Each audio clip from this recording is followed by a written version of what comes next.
We want every child to be generous.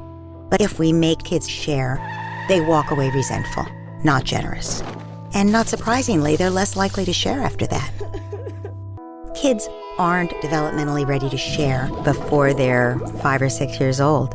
Children under the age of 5 have a different sense of time than we do. The fact that the timer's been ticking away for 5 minutes seems to them like a split second.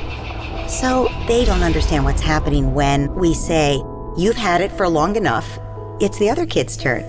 We're teaching children that if they cry loud enough, they get what they want, that they matter more than someone else. So it teaches kids to cling to their toys, to be greedy. If we want children to be generous, we have to let them voluntarily choose the experience of giving something to the other person. What if we put them in control of when they gave up the toy? When one of the kids wants a toy, the other one says, "No, I need a long turn. I need it until lunchtime." If the child is in charge of that decision, when they do give the toy up, they reap the emotional gains from that. They feel generous and they want to repeat it.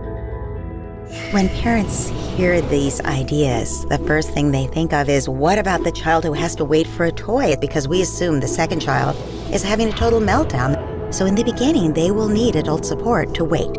You hug them, you hold them, and once they have a chance to express their feeling that life is not fair, that they don't get what they want when they want it, what we find is that after kids have a chance to cry, they're done with it. They're not waiting really for the dump truck anymore.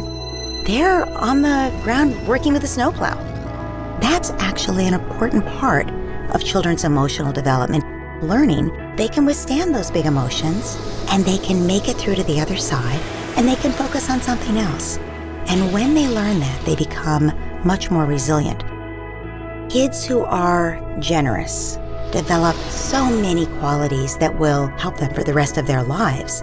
So imagine when those two kids grow up and they're in a workplace or a marriage or simply on the street when somebody cuts somebody off in traffic.